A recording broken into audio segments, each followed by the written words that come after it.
Друзья, очередной лайфхак. Я сейчас покажу. Когда вам делают штукатурку, обязательно просите доводить штукатурку до самого конца. Что это вам даст?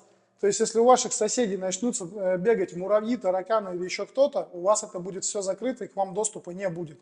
Это первый момент. Второй момент. Каждый человек, который вам будет делать натяжные потолки, скажет вам огромное спасибо за то, что все ровненько, все хорошо, все качественно. Сейчас продолжим дальше по этому поводу в ванной разговаривать.